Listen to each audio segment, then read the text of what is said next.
ಕಲುಷಿತ ನೀರಿನಿಂದ ಗ್ರಾಮಸ್ಥರಲ್ಲಿ ಹೆಚ್ಚಾದ ಆತಂಕ. ಹಸಿರು ಬಣ್ಣವಾದ ಕುಡಿಯುವ ಕೆರೆಯ ನೀರು. ಧಾರವಾಡ ಜಿಲ್ಲೆಯ ತಿರ್ಲಾಪುರ ಗ್ರಾಮದ ಕೆರೆ. ನವಲಗುಂದ ತಾಲೂಕಿನ ತಿರ್ಲಾಪುರ ಗ್ರಾಮ. ಕೆರೆಯ ನೀರಿನ ಮೇಲೆ ಆವರಿಸಿದ ಹಸಿರು ಪಾಚಿ. ಇದೇ ನೀರನ್ನು ಕುಡಿಯೋದಕ್ಕೆ ಬಳಸ್ತಾ ಇರೋದು ಗ್ರಾಮಸ್ಥರು. ಕಲುಷಿತ ನೀರಿನಿಂದ ಆರೋಗ್ಯದಲ್ಲಿ ಏರುಪೇರು ಆರೋಪ. ಮಕ್ಕಳು ವೃದ್ಧರ ಆರೋಗ್ಯದ ಬಗ್ಗೆ ಗ್ರಾಮಸ್ಥರಲ್ಲಿ ಆತಂಕ. ಗ್ರಾಮದ ಒಂದು ಭಾಗದ ಜನರಿಗೆ ಮಾತ್ರ ಶುದ್ಧ ನೀರಿನ ಸೌಲಭ್ಯ.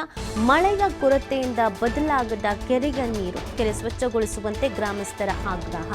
ಅಧಿಕಾರಿಗಳ ನಿರ್ಲಕ್ಷ್ಯದ ವಿರುದ್ಧ ಗ್ರಾಮಸ್ಥರು ಆಕ್ರೋಶವನ್ನ ವ್ಯಕ್ತಪಡಿಸ್ತಾ ಇದ್ದಾರೆ. ಕೆರೆಯ ನೀರಿನ ಮೇಲೆ ಹಸಿರು ಪಾಚಿ ಆವರಿಸಿಕೊಂಡಿದೆ.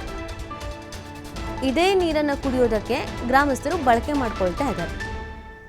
ನೋಡಿ, ದೃಶ್ಯದಲ್ಲಿ ನೋಡಿದ್ರೆ ನಿಮಗೆ ಗೊತ್ತಾಗ್ಬಿಡತ್ತೆ ಯಾವ ಥರದ ವ್ಯವಸ್ಥೆ ಅಲ್ಲಿದೆ ಅಂತ. ಇದನ್ನ ಕುಡಿಯೋದಕ್ಕೆ ಬಳಸೋದು ಈ ನೀರನ್ನು. ಇದು ಧಾರವಾಡದ ತಿರ್ಲಾಪುರದ ಕತೆ. ನವಲಗುಂದ ತಾಲೂಕಿನ ತಿರ್ಲಾಪುರ ಗ್ರಾಮ. ಮಳೆಯ ಕೊರತೆಯಿಂದ ಕೆರೆಯ ನೀರು ಹೀಗಾಗಿ ಹೋಗ್ಬಿಟ್ಟಿದೆ.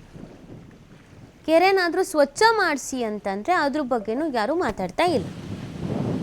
ಅಧಿಕಾರಿಗಳು ದಿವ್ಯ ನಿರ್ಲಕ್ಷ್ಯವನ್ನು ವಹಿಸಿದ್ದಾರೆ ಅಂತ ಅಧಿಕಾರಿಗಳ ವಿರುದ್ಧ ಅಸಮಾಧಾನವನ್ನು ವ್ಯಕ್ತಪಡಿಸ್ತಾ ಇದ್ದಾರೆ ಗ್ರಾಮಸ್ಥರು.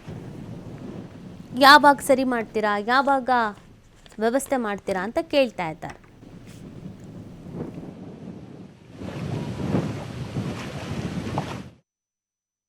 ವಿಷಯ ಏನಪ್ಪಾ ಅಂದ್ರೆ ನವಲಗುಂದ ತಾಲೂಕಿನ ತಿರ್ಲಾಪುರ ಗ್ರಾಮದಲ್ಲಿ ಕುಡಿಯುವ ನೀರು ವ್ಯವಸ್ಥೆ ಒಂದು ಕೆರೆ ಐತಿ. ಆ ಕೆರೆ ಒಳಗೆ ಏನಾಗ್ಯಪ್ಪ ಅಂದ್ರೆ ಸಿಕ್ಕಾಪಟ್ಟೆ ಹಸಿರು ಪಾಚಿ ಮೂಡೈತಿ. ಸಿಕ್ಕಾಪಟ್ಟೆ ಕೆರೆ ನೀರು ಹೊಲಸಾಗಿಬಿಟ್ಟಾವ. ಅದಕ್ಕೇನಪ್ಪಾ ಅಂದ್ರೆ ಸಂಬಂಧಪಟ್ಟಂತ ಅಧಿಕಾರಿಗಳು, ನೀರಾವರಿ ಇಲಾಖೆಯವರು ಯಾರೇ ಆದ್ರೂ ಆದಷ್ಟು ಬೇಗ ಇನ್ನು 5-6 ದಿವಸನಾಗ ಇದನ್ನ ಆ ಕೆರೆ ಕ್ಲೀನ್ ಮಾಡ್ಬೇಕು. ಕ್ಲೀನ್ ಮಾಡಿ ಏನಪ್ಪಾ ಅಂದ್ರೆ ಮಕ್ಕಳಿಗೆಲ್ಲರಿಗೂ ಕುಡಿಯುವ ನೀರಿನ ವ್ಯವಸ್ಥೆ ಚೆನ್ನಾಗಿ ಮಾಡಿ ಕೊಡ್ಬೇಕು. ಆ ಕ್ಷೇತ್ರಕ್ಕೆ ಸಂಬಂಧಪಟ್ಟಂತ ಕೋನ್ ರೆಡ್ಡಿ ಸಾಹೇಬ್ರಿಗೆ, MLA ಸಾಹೇಬ್ರಿಗೆ ಅವ್ರಿಗೂ ಇದು ಮನವಿ ಮಾಡ್ತೀನಿ. ಆದಷ್ಟು ಬೇಗ ಇದನ್ನ ಬೇಗ ಪರಿಹರಿಸಬೇಕಂತೇಳಿ ತಮ್ಮಲ್ಲಿ ವಿನಂತಿಸ್ತಾ ಇದ್ದೀನಿ. ಈ ಮೀಡಿಯಾ ಈ ನೀರು ಅದು ಅದೇ ಕೆರೆದ ನೀರ ಹಸಿರು ಪಾಚಿ ನೀರನ್ನೇ ಜನ, ವಿದ್ಯಾರ್ಥಿಗಳಾಗ್ಲಿ, ಮಕ್ಕಳಾಗ್ಲಿ, ಸಣ್ಣ ಮಕ್ಕಳಾಗ್ಲಿ, ದೊಡ್ಡವರಾಗ್ಲಿ ಎಲ್ಲರೂ ಅದೇ ನೀರು ಕುಡಿಯೋದಕ್ಕ ಕುಡಿತಾ ಇದ್ರೆ ಸಿಕ್ಕಾಪಟ್ಟೆ ಆರೋಗ್ಯ ಸಮಸ್ಯೆ ಆಗ್ತಾ ಇದೆ. ಆದಷ್ಟು ಬೇಗ ಇದು ಕೋನ್ ರೆಡ್ಡಿ ಅವ್ರು ಏನಪ್ಪಾ ಅಂದ್ರೆ ಅಧಿಕಾರಿಗಳಿಗೆ ಹೇಳಿ. ಗ್ರಾಮದಲ್ಲಿ ಕುಡಿಯೋ ನೀರಿಗಾಗಿರೋದು ಒಂದೇ ಒಂದು ಕೆರೆ.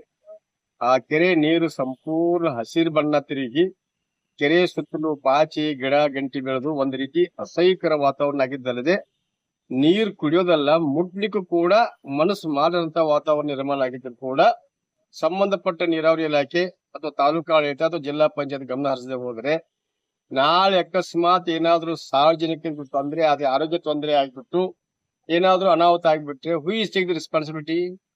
ಸೊ ಅಲ್ಟಿಮೇಟ್ಲಿ ತಾಲೂಕಾ ಪಂಚಾಯತ್ ಆಗಲಿ ಅಥವಾ ಜಿಲ್ಲಾಡಳಿತ ಆಗಲಿ ತಕ್ಷಣ ಆ ಕೆರೆಗೆ ಏನ್ ಮಾಡಕ್ ಸಾಧ್ಯತೆ ಇದೆ, ಅಥವಾ ಬೇರೆ ನೀರು ಏನಾದ್ರು ಟ್ರಾನ್ಸ್ಪೋರ್ಟ್ ಮಾಡಕ್ ಅವಕಾಶ ಇದೆಯಾ, ಅಥವಾ ಬೋರ್ ನೀರು ಕೊಡ್ಲಿಕ್ಕೆ ಏನೋ ಅವಕಾಶ ಇದೆಯಾ, ಅಥವಾ ಬೇರೆ ಕಡೆ ಟ್ಯಾಂಕರ್ ಸ್ವಲ್ಪ ಇದೆ ಅಂತ ಮಾಡ್ಕೊಂಡು ಪ್ರಿಕಾಷನ್ ತಗೊಂಡ್ರೆ ಎಲ್ಲ ಜಿಲ್ಲೆಗೆ ಒಂದು ಅವಮಾನ ಆಗತಂತ